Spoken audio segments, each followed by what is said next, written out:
Et nous allons clôturer cette première édition avec un panel qui nous est très cher. Pourquoi? Parce qu'il s'adresse aux startups particulièrement. Nous parlons justement aujourd'hui de l'écosystème de l'innovation, d'un côté les incubateurs, les représentants d'institutions gouvernementales et financières, de l'autre les opérateurs économiques, experts, associations, universités et centres de recherche. Bref, tout ce beau monde est partie prenante.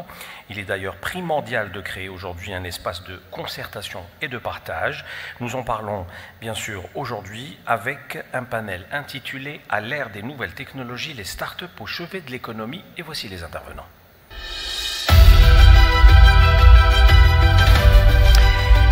Nordine Wadah, Yassine Rahmoun, Karim Abdelmoula, Amar Khadraoui et Farjallah Ben Aïssa. Je vous en prie, messieurs, tfadlou.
Très bien.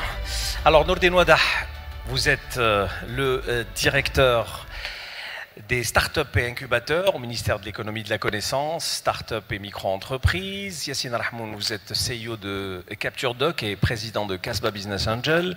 Karim Abdelmoula, général manager de KA Consulting et de On Market. Amar Khadraoui, vous êtes CEO de Asmos Consulting. Et enfin, Farjallah Ben Aïssa, vous êtes général manager de OptiCharge. Merci beaucoup, messieurs, d'être parmi nous pour ce tout dernier panel de notre première édition du CTO Forum Algérie. Je vais peut-être commencer par Nordine Wadah avec cet écosystème. Comment on peut le décrire aujourd'hui, quasiment 2 ans, 3 ans après la création d'un ministère dédié spécialement, principalement aux startups? Ça fonctionne. Bismillahirrahmanirrahim. Avant tout, merci beaucoup pour cette initiative, cette invitation. Alors, juin, ça fait 3 ans. Ça va faire 3 ans que nous avons ce nouveau département ministériel. Et je pense qu'aujourd'hui, l'écosystème, on va dire qu'il est toujours en construction, mais à un état un peu plus avancé qu'il y a 3 ans de cela.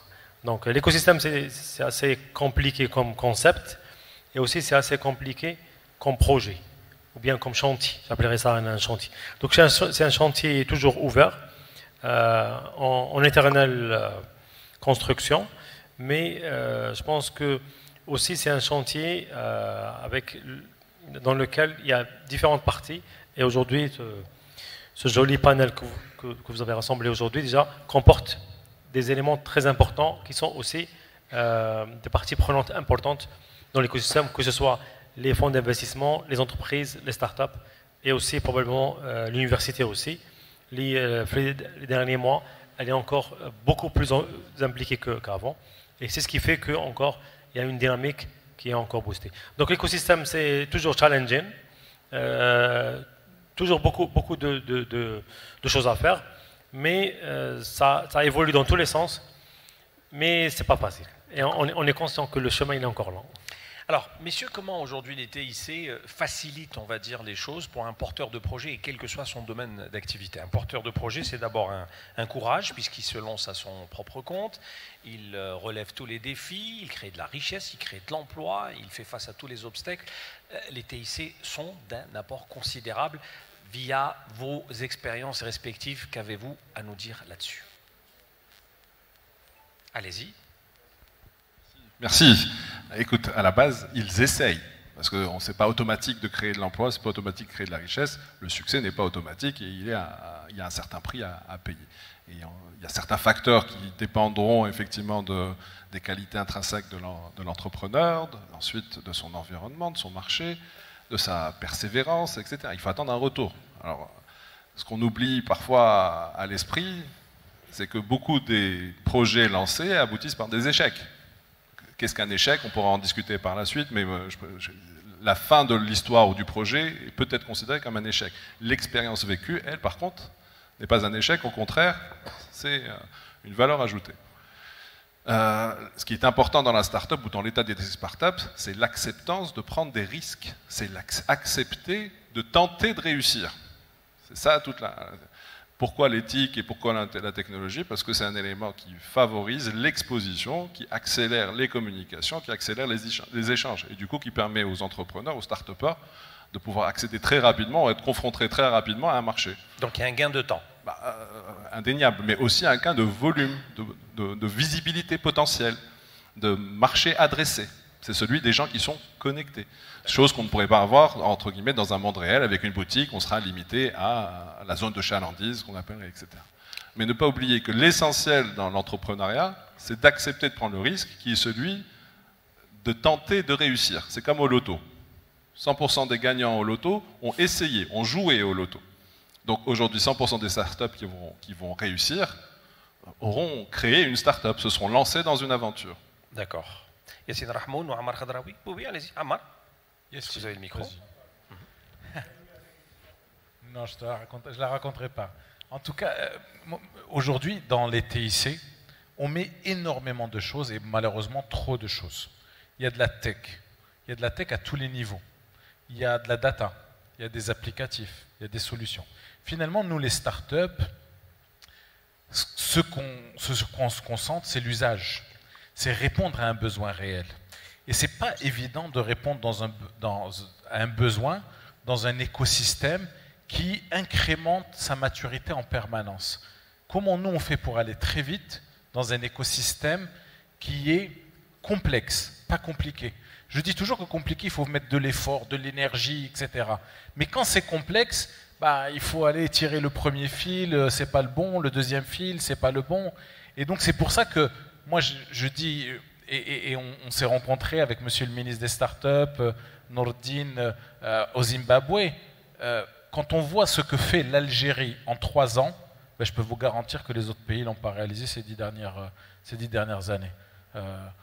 Cet écosystème-là, cette capacité à aller prendre des initiatives, développer des projets, mettre de l'argent là où on y croit, changer la réglementation, ça ne règle pas tout. C'est très loin des niveaux de maturité, j'en suis convaincu. Mais si on ne le fait pas, nous, on n'arrive pas à aller demain répondre à ces besoins-là. Et je pense qu'on doit comprendre que nous travaillons pour le consommateur, nous travaillons pour l'usager, nous travaillons pour le dernier utilisateur, le dernier usager.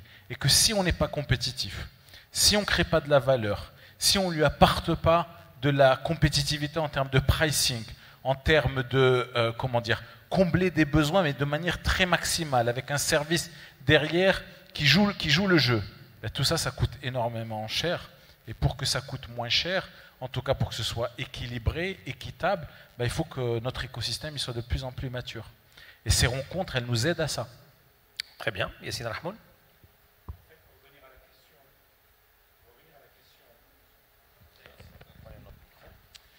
Pour revenir à la question comment les TIC peuvent aider les compagnies, le conseil que je pourrais donner, c'est qu'il ne faut pas laisser les TIC diriger ou driver la stratégie d'une entreprise. Ce qui devrait driver ou diriger la stratégie dans l'entreprise, c'est avant tout l'expérience client. Comment justement penser différemment pour comment écouter, comment bien observer, comment voir, pour réfléchir à donner une nouvelle expérience client. Et de nos jours, on ne fabrique pas un produit ou un service sur notre propre design, mais c'est le client qui le fait pour nous, donc c'est une co-création. En ce qui concerne comment est-ce que la technologie, et ça c'est une faute que font beaucoup d'entreprises, they are driven by technology. They should not be driven by technology. They should be driven by customer experience, Le deuxième point que je voulais faire rapidement dire, c'est que la technologie, par contre, la transformation digitale, j'ai entendu 250 définitions, la meilleure, c'est comment réaligner processus vers les technologies adéquates. Et on devrait utiliser la technologie, une fois que on a bien pensé les choses, pour deux choses. Il y a deux concepts, l'itération. Qu'est-ce que l'itération? C'est comment utiliser la technologie pour améliorer l'existant, c'est-à-dire le rendre plus rapide, plus efficace, moins cher. Ça, c'est l'itération. L'innovation, et la technologie peut aider dans l'innovation. Qu'est-ce que l'innovation? C'est justement de penser différemment pour créer de nouvelles expériences qui font une rupture avec le passé, et uniquement l'innovation peut faire la rupture avec le passé. Et donc, ce que font beaucoup d'entreprises aujourd'hui, c'est qu'elles passent beaucoup de temps dans l'itération, c'est-à-dire comment j'améliore l'existant. Attention, je ne suis pas en train de dire qu'il ne faut pas le faire, c'est très très important, mais ce qui est le plus difficile aujourd'hui, c'est justement d'utiliser la technologie, mais surtout beaucoup de réflexion, voir dans les yeux du client pour justement créer ces nouvelles expériences et des innovations. Et pour conclure, par rapport à cette question-là, nous avons vu que la technologie en Algérie, suite à des pensées différentes, comme la façon de prendre un taxi, comme la façon de louer un appartement, comme la façon de... l'Algérien est très adopteur de nouvelles expériences et de nouvelles technologies. D'accord. Benaïssa Fartchallah. Moi, j'ai peut-être un élément complémentaire, c'est qu'aujourd'hui, on s'inscrit dans une démarche à rythme élevé. Donc la lecture, genre, par expérience, hein, on peut faire une étude sur un marché, mais en 6 mois, tout peut changer. Donc des fois, pour rejoindre un peu l'avis de l'audience, c'est que de quoi on est en train de parler? Est-ce qu'on est en train de parler d'un marché actuel ou d'un marché futur? Parce que la culture elle-même d'une start-up, c'est se projeter dans le client futur.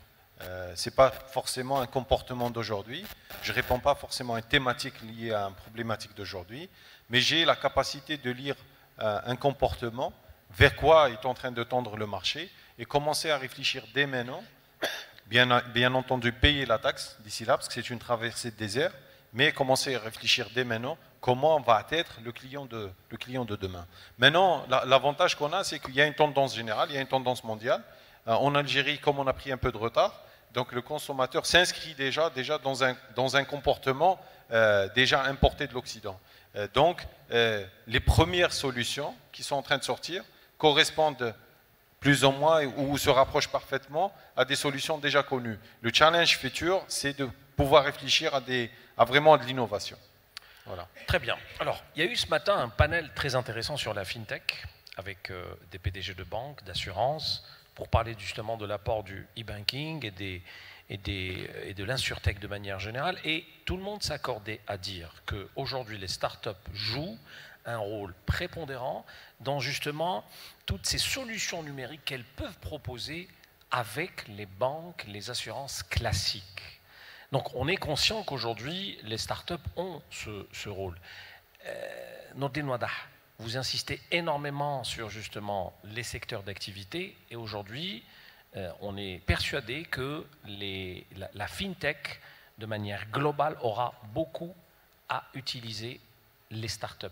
Au niveau du ministère, au niveau de l'incubation, qu'est-ce que vous pouvez nous dire là-dessus? Alors, la FinTech, en fait, il y a deux manières de répondre à cette question. La première, c'est que déjà, nous ne faisons aucune distinction de domaine au niveau du ministère pour les startups. Parce que la startup, c'est très simple. Ça résout un problème et ça fait un business derrière. Et donc, tous ceux qui résolvent un problème en faisant un business derrière peuvent être une startup. Maintenant, pourquoi les FinTech? Oui, c'est très important. Parce qu'en fait, il y a 2 points importants. Aujourd'hui, en Afrique, si on prend une statistique, et je reviens à Ammar, en Afrique, les startups qui font le meilleur score, c'est les FinTech, pour plusieurs raisons. Mais les FinTech ont la place de choix en Afrique et l'Algérie n'est pas en reste. Le deuxième point, c'est, qu'on en avait parlé un peu avant, c'est on porte beaucoup d'espoir sur le nouveau code, la nouvelle monnaie. La nouvelle loi sur la monnaie et le crédit. Voilà, c'est une appellation différente. La nouvelle loi sur la monnaie et le système bancaire, quelque chose comme ça. Et on a beaucoup d'espoir sur ça. Parce que les FinTech en Algérie jusqu'à maintenant, on va dire qu'ils étaient un peu en période d'incubation. Maintenant, avec cette nouvelle loi, on espère qu'ils vont exploser. Et c'est ce qui fait que je pense qu'on aura en 2023 les meilleures startups algériennes seront des fintech. C'est juste un pronostic. D'accord. D'autres secteurs d'activité, en plus des fintech, qui vous semblent aujourd'hui très importants, Amar Khadraoui, pour la startup? La fintech, c'est l'économie, c'est la monnaie. On a commencé le commerce en trouvant une monnaie, en construisant une monnaie. Aujourd'hui, ça va tellement vite, les échanges sont tellement nombreux que finalement, on doit trouver des solutions pour créer de la valeur dans les transactions, mais au-delà même des transactions, par des commodities, par du service, etc. Plus la société va être développée dans les modèles de financement, de fintech, de solutions, mais finalement, plus le commerce va se développer et plus on va créer de valeur ajoutée. N'oublions jamais que le M-Paiement a été créé en Afrique. Mais pourquoi il a été créé en Afrique? Il a été créé au Kenya parce que ça répondait à un besoin réel, un besoin concret. Et donc il faut qu'on arrive, nous aussi, à faire en sorte. Et c'est pour ça que tout le monde attend la loi avec impatience, parce que les besoins sont là, les demandes sont là, et on a besoin de laisser les choses s'accélérer. Et il y a quelque chose qui est très important aussi, qui fait la qualité d'un écosystème qui laisse la place à la start-up. C'est l'initiative, l'initiative, l'initiative. Si la loi, on doit attendre la loi pour que les choses soient autorisées, ben l'initiative, elle est amoindrie. On a besoin d'un cadre global, d'une gouvernance globale de la loi, qui dit que finalement, prenons des initiatives, laissons les choses se faire, et après, la loi va venir réglementer, structurer. Mais si on attend les lois pour pouvoir réaliser les choses, eh ben finalement, on crée de la contrainte, on crée de la limitation, on crée de l'opacité.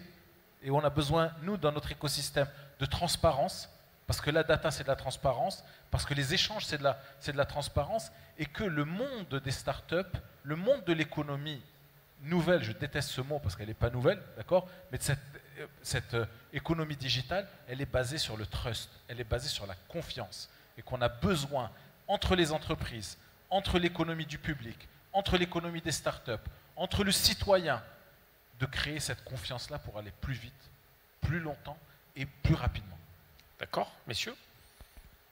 Il y a la fintech peut être un élément accélérateur, effectivement, parce que ce qu'on ne garde pas à l'esprit régulièrement, c'est que l'économie se mesure aussi beaucoup en vitesse de rotation de l'argent. C'est-à-dire que c'est le volume de transactions, les échanges qui sont faits dans des cours, c'est ce qui exprime qu'il y a du commerce. C'est la même masse monétaire qui est là et qui circule entre les individus, les acteurs économiques et les consommateurs. Quand ça tourne, c'est ça l'économie. L'économie va bien. C'est quand ça stagne, quand ça s'arrête, que commence à y avoir des problèmes et qu'on a de l'inflation, on a ce type de choses. Par contre, la fintech est un élément qui accélère le mode de transaction. C'est-à-dire, allez, très simple. Je vais payer quelque chose en boutique. Ben, c'est le temps du trajet de la boutique. Je le paye online, je le paye immédiatement. Donc en gros, plus on aura de services en fintech, plus on aura potentiellement une accélération sur le nombre de transactions et donc sur la pression globale qu'il y a dans notre économie, dans notre tuyauterie économique. C'est ça. Yacine? La question c'était, y a-t-il autre secteur que la fintech? Alors, je me rappelle une fois, il y avait le fondateur de Priceline.com, qui est le 99, c'est lui qui a inventé le Trivago, le kayak, c'est une market cap de 35 milliards de dollars. Il est venu à Alger, c'est un ami, et il a inventé le concept des comparateurs des prix. Et il m'a dit, Yacine, il sait que je suis un technology lover, il a dit, quel est l'endroit où on doit investir en Algérie, à part la technologie? Et c'est exactement la question que tu poses. Je lui ai dit, moi c'est ridicule, je voudrais apprendre à planter quelques tomates dans un jardin. Il est très important pour l'Algérie de pouvoir diversifier ses économies. Et je pense que les deux secteurs les plus porteurs en Algérie, ça va être l'agriculture et le tourisme. Okay, donc on a le tourisme parce qu'on est le plus beau pays du monde. Et donc je voudrais voir, il y a une énorme opportunité pour les startups, mais aussi pour les PME, les grandes entreprises, d'investir dans le tourisme. Faudrait-il que il y a la presse ici ou pas? Certainement. En fait, de toute façon, on est sur les réseaux sociaux. Alors, je ne vais pas dire... Non, mais tout le monde vous regarde. C'est un bon avis. Bon. Le deuxième point, c'est... donc, on a le plus beau pays du monde, donc il faudrait qu'on s'ouvre, et je voudrais voir de plus en plus de compagnies impliquées dans le tourisme et dans les loisirs, parce qu'on s'ennuie quand même en Algérie. En agriculture, on était le grenier de l'Europe. si vous avez visité Timgad, c'est des villes entières romaines qui prenaient tout son agriculture ici. Donc je pense qu'il y a beaucoup de choses à faire. Et dans l'environnement, au niveau start-up, je pense que il y a des problématiques parce que c'est vraiment de voir les problèmes et apporter des solutions. Je suis passé par Adkar il n'y a pas longtemps, c'est un endroit que j'aime beaucoup. Et alors nous voyons une grande problématique aujourd'hui des déchets qui se déversent. Donc je pense que les 3 secteurs clés aujourd'hui pour les startups, je voudrais en voir plus, c'est justement environnement, agriculture et donc tourisme. Voilà.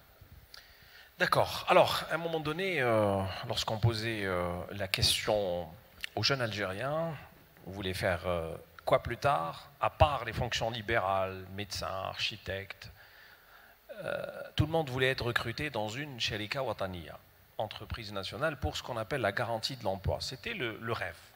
Aujourd'hui, lorsqu'on pose la question à la nouvelle génération, c'est autre chose. Et tout le monde veut devenir patron, tout le monde veut créer sa propre entreprise. Il y a un changement de paradigme, il y a un changement de mentalité, tant mieux.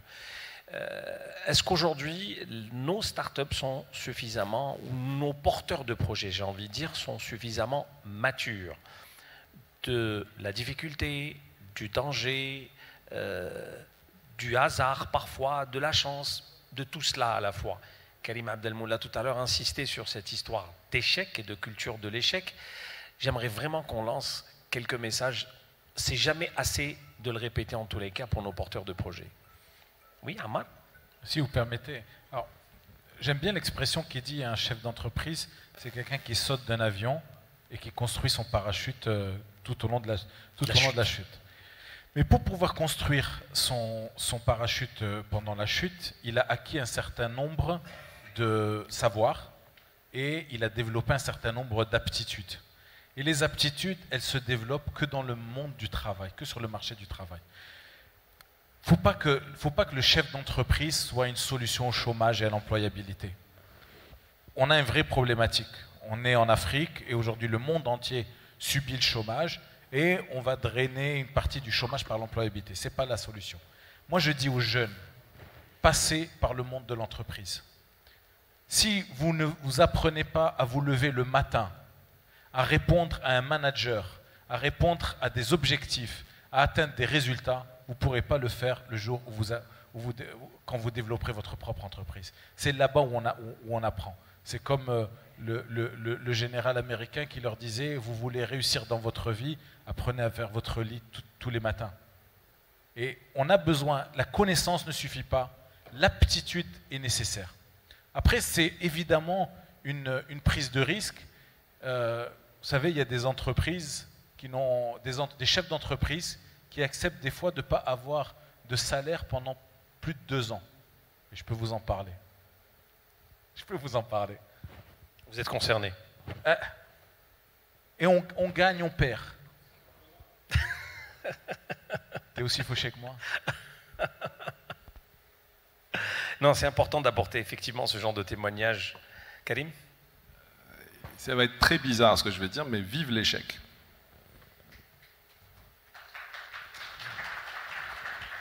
Il faut se tromper, parce que c'est en se trompant qu'on apprend et qu'on fait et qu'on continue. Et puis, d'accord, il y a quelqu'un qui les a gagnés finalement de l'autre côté. Okay. Et ça, c'est l'économie. Donc oui, vive l'échec, il y a un apprentissage, il y a un prix à payer, que ce soit en donnant de son temps et de son compétence quand on travaille pour quelqu'un, et c'est là en échange, qu'est-ce qu'on a? On est confronté à des expériences et on apprend. Ou alors, ça va être en commettant des erreurs, en gagnant, etc. Bien entendu, on va tous chercher la victoire, mais ce qui forme le plus, ce qui nous forme, nous explique, nous permet de gagner en maturité, c'est multiplier les expériences et probablement multiplier les échecs, parce qu'on n'est pas toujours prêt à gérer ces expériences. Donc voilà, vive l'échec. Peut-être un témoignage là-dessus, et puis je laisserai Yacine par la suite. Moi, j'ai peut-être comme vous le dites si bien, un témoignage, c'est que aujourd'hui, effectivement, on est face à une génération qui est dans une logique de libéralisme, et donc ça impacte à tous les niveaux, y compris cette liberté financière, ce sentiment d'être patron de son propre business, d'expression de soi et tout ça. Tout ça, on peut l'avoir quand on est entrepreneur. Mais en général, il y a un gap. ce gap-là entre le rêve et la réalité. Parfois, le saut, il est tellement important qu'on perd nos moyens entre les deux rives. Donc, aujourd'hui, un des moyens pour pouvoir compenser ces gaps-là, c'est pouvoir passer par un environnement professionnel, comme il a été cité par... donc, effectivement, aujourd'hui, l'entreprise reste un moyen d'apprentissage, mais ce n'est pas une fin en soi, ce n'est pas une obligation. Parce qu'une entreprise aussi, malheureusement, elle façonne. Donc, elle peut tuer l'innovation, elle peut tuer la créativité des individus. Maintenant, si j'ai moi une recommandation à faire pour les jeunes entrepreneurs, ce n'est pas forcément passer par une entreprise, mais avoir cette capacité de s'autocritiquer et d'accepter les critiques. Aujourd'hui, beaucoup de jeunes veulent lancer, mais ils se réfèrent exclusivement à des modèles économiques complètement... c'est-à-dire que ça vient d'autres pays. Les gens regardent YouTube, regardent des modèles économiques type Uber, type autre chose, alors qu'en réalité, il y a une logique locale qu'il faut respecter. Maintenant, aujourd'hui, je leur conseille d'aller vers des gens qui ont de l'expérience et d'avoir l'écoute active et de comprendre quels sont les enjeux ou quelles sont les astuces qu'il faut apprendre pour lancer son propre business. Voilà. Alors, Yacine, vous étiez aux États-Unis, tout le monde le sait, un petit passage par la Silicon Valley, long passage, 3 ans, mine de rien. Pardon? Ah, 23 ans. Ben, la culture de l'échec là-bas, c'est quelque chose, j'ai envie de dire, de complètement adopté, accepté, c'est dans les mœurs, ce qui n'est pas du tout le cas chez nous. Effectivement, en fait, quand on prend un investissement sur 10 startups dans la Silicon Valley, il y en a 9 qui, quand on met de l'argent, on fait 10 chèques, il y en a 8 qui partent en fumée, il y en a un qui va juste récupérer un peu d'argent et un qui va réussir. En parlant de témoignages, le monsieur vient de parler de témoignages, d'entrepreneuriat, il y a toujours bien sûr ce débat, mais mon meilleur témoignage, en fait, il est en face de moi, il y a 2 de mes collègues qui sont là, et être entrepreneur, Arzki et Amina sont là. Être entrepreneur, ça ne veut pas dire nécessairement avoir le titre de CEO. L'entrepreneuriat, c'est aussi, il faut le promouvoir dans la société. Et on a des collaborateurs, des collègues qui ont eu cette culture d'entrepreneuriat au sein de l'entreprise et qui ont justement mis des solutions à envergure nationale qui ont honoré notre pays, qui ont honoré notre entreprise. Et donc, cette notion d'entrepreneuriat, ce n'est pas uniquement le CEO qui le porte. Je pense aussi que c'est très important parce que cette culture de dire je suis le DG et puis tout le reste, tout est centralisé par moi, l'entrepreneuriat passe par moi. Et je pense que la différence des boîtes qui réussissent et qui échouent, c'est justement quand dans une entreprise, on a plusieurs entrepreneurs qui travaillent dans l'entreprise comme si c'était l'entreprise. Et c'est pour ça que le partage de richesses au sein d'une entreprise est fondamental. Et donc, après, ça devient leur entreprise. Je pense que je vais revenir à ce que vous avez dit au début. En fait, le travail qui est actuellement fait pour que le mindset change encore plus, c'est déjà très bien. Maintenant, c'est clair qu'il ne faut pas imaginer qu'ils vont tous être entrepreneurs. Mais c'est déjà bien, parce que là, même quelqu'un qui est inculqué de cette culture, demain, je rejoins Cheikh Ali Yassine, demain, quand il est employé, il va avoir l'esprit entrepreneur. Et il va avoir des performances beaucoup plus intéressantes sans ce mindset-là. Donc avoir ce mindset, l'inculquer d'une manière ou d'une autre par rapport à l'université, à travers une expérience corporate, d'une autre manière, c'est toujours très très bénéfique et ça peut être que bon pour l'écosystème. Et c'est comme dans la nature, la sélection naturelle. Parfois c'est comme ça, il y en a qui réussissent, d'autres pas. À travers votre expérience, 3 ans que vous rencontrez, que vous fréquentiez régulièrement, pour ne pas dire tous les jours, même parfois le week-end, on est souvent en contact et vous me dites je suis à Oran, je suis à Djelfa, je suis à Constantine, je suis à Rardaya. Ça vous est arrivé de rencontrer certainement des startups il y a 3 ans qui aujourd'hui sont de véritables entreprises. Ça vous fait quoi? Est-ce que vous citez leurs exemples à d'autres pour qu'ils prennent quasiment le même chemin? Oui, c'est clair. Les exemples de réussite sont toujours un très bon stimulant et pour nous et pour les entrepreneurs qu'on rencontre. Allez me dire. De l'autre côté, en fait, moi j'ai la chance d'être dans un département où aucun jour ne ressemble au jour suivant. Et ça, c'est une grande chance Parce qu'aucun entrepreneur, d'ailleurs, hier on est en train de discuter le modèle de financement de Algerian Startup Fund, ASF, par rapport au financement classique. Et j'aurais dit, je vous lance un challenge. ASF a dans son portefeuille 100 startups. Je vous défie qu'il y ait 2 startups qui se ressemblent à 10 à 15% dans leur modèle, dans leur financement, dans leurs produits, dans leur manière de faire. C'est-à-dire que chaque expérience est une expérience unique et ça c'est un avantage énorme et ça nous donne de l'énergie pour continuer. Allez, on va conclure sur la thématique. À l'ère des nouvelles technologies, même si nouvelle Ammar n'aime pas, mais bon, on parle de NTIC ou TIC, les startups au chevet de l'économie, comment chacun d'entre vous voit ce fameux chevet, de quelle manière? Un dernier tour de table rapide. Moi, je reviendrai toujours sur la prise d'initiative et la capacité à aller voir ce que disait Fadjala tout à l'heure. En fait, on ne construit pas les réponses d'aujourd'hui, on construit les projets de demain. Quand vous regardez ce que fait l'Arabie Saoudite, elle réinvente quelque chose qui n'existe pas. Quand vous voyez ce qui se fait au Rwanda, ils ont inventé un pacte social et un modèle qui n'existe pas. Ils ont un tout petit marché qui ne sert à rien et pourtant ils arrivent à être, comment dire, compétitifs par rapport à partout. Il faut laisser la start-up prendre des initiatives, ne pas l'étouffer par la réglementation, c'est important. Il faut aujourd'hui ne pas la stigmatiser à force de trop parler de start-up. On oublie les petites entreprises, on oublie la PME, on oublie la grande entreprise. Il faut que tout ce monde-là se parle, tout ce monde-là se fréquente. La start-up est une entreprise, comme toutes les autres, qui répond aux mêmes problématiques que les entreprises en général. Après, elle a cette dimension technologique, il faut qu'on soit très fort. Et pour qu'on soit très fort, il faut qu'on bosse beaucoup. Donc moi, je dirais aux porteurs de projets, beaucoup d'initiatives, beaucoup de connaissances. Et il y a quelque chose qui, comment dire, qui fait que tout ce panel-là, on est 6 autour de ce panel, on se connaît tous. On s'est rencontrés, on a discuté ensemble. Ben, c'est ça qu'il faut aussi porter. Les start-upers, les chefs d'entreprise, comment dire, les acteurs de l'entreprise, comme disait Yacine tout à l'heure, parce que c'est vrai, c'est eux aussi, c'est eux les porteurs de la start-up. Il faut développer son network, mais un network qualitatif, un network humain, un network qui veut... En fait, on n'est pas là... Quand on lance une start-up, il y a 2 profils. Celui qui cherche l'argent et celui qui cherche à créer une proposition de valeur. Bon, on sait très vite lequel réussit plus que l'autre, en tout cas dans la durée. Karim? Écoute, finalement, les start-up, c'est des technophiles.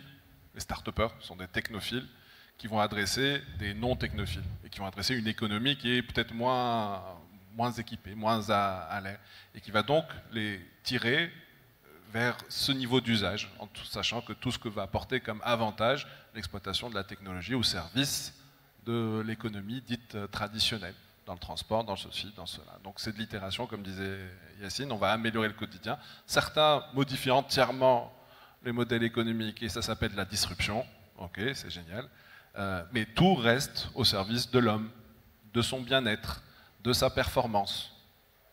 Donc les technophiles, parce que la technologie permet de faire des choses, elle a quelques caractéristiques. C'est pas moi.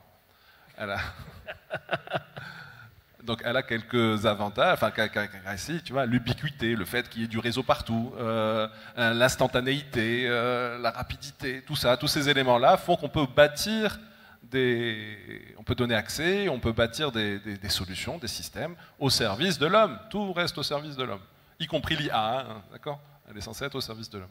Donc voilà ce qu'apporte, sans oublier l'aspect sur lequel je tiens beaucoup, moi, l'aspect prise de risque. Parce que ce qui fait qu'une nation avance, c'est son dynamisme. Ce qui fait qu'une nation évolue, que les cultures évoluent, que la performance s'atteint. La performance, c'est le gain en performance, donc c'est une évolution. Ce qui fait ça, c'est qu'on est en mouvement. En mouvement, ça veut dire qu'on est dans l'action. Et les startups, de par leur profil, l'agilité, l'envie, l'inconscience, c'est important l'inconscience, c'est très important. Je ne savais pas que c'était impossible, alors je l'ai fait. Vous vous rappelez cette expression. Donc, la jeunesse associée à l'énergie interminable, à la volonté de la jeunesse, de la folie, fait qu'il y a des réalisations qui se font. Voilà. Et dernier truc, quand je dis échec, c'est pas l'échec de la vie, c'est l'échec du projet. Donc même quand on parle de on a merdé, on a raté, on a raté juste ce projet. Mais la vie, elle n'est pas finie, il faut continuer, on en fait un autre, etc. Donc l'échec, vivre l'échec, c'est dans le sens, ça nous permet d'avoir appris en payant ce prix de l'échec et de continuer autre chose. Donc c'est l'entreprise ou le projet, mais pas l'humain. Et pour un peu abonder dans ce que vous dites, lorsque vous posez la question aux spécialistes de l'entrepreneuriat, ils vous disent d'abord et avant tout, avant chaque projet, il faut 50% de folie. Ça n'a rien à voir avec le courage. Il faut d'abord la folie, puis le courage, puis la compétence. 2% seulement de financement. Yacine ? En fait, pour parler des startups au chevet de l'économie, j'ai reçu un très beau message de mon ami Nordin il y a 4 jours. Il y a un journal britannique. Il fait beaucoup de beaux messages, il n'y a pas qu'à vous. Moi aussi, il m'envoie des messages subliminaux. Celui-ci, il n'était pas émotionnel, il était rationnel. Et je suis d'accord avec toi, Ahmed. C'était un magazine anglais qui a mis en valeur. En 2009, on a commencé avec Algerian Startup Initiative, justement, le lancement des premières Business Plan Competition, incubateurs, bootcamp dans les universités, tout cet écosystème-là. Et puis, ça a donné des fruits. Aujourd'hui, je suis en train de tout simplement dire une chose. On peut avoir les meilleures startups du monde. On peut avoir les meilleurs incubateurs du monde. On peut avoir les meilleurs coachs de la planète. Le plus important, aujourd'hui, c'est de trouver un environnement de travail qui permet justement à supprimer cette bureaucratie qui est aujourd'hui l'assassin de l'innovation et qui, justement, a pénalisé tellement de startups. Je vois aussi ici, par exemple, mon ami Ali Morsli qui a créé une startup à l'époque. Une startup comme celle de Ali Morsli devrait être en Sénégal, au Côte d'Ivoire et des choses comme ça. Donc, moi, je lance un appel au pouvoir public et bien sûr, Nordin, je les félicite parce qu'en 3 ans, ils ont eu cette chose qui justement, ils ont la caractéristique d'une start-up, qui est de ne pas réfléchir classique. Ils nous ont écoutés. Alors aujourd'hui, le message que j'envoie, c'est la chose suivante. Il est très important de pouvoir faire cet exercice que je pense personne n'a fait, c'est de poser la question à une trentaine, une quarantaine de start-up, à une trentaine de PME, à une trentaine de grandes entreprises, quels sont les problèmes que vous avez sur le terrain.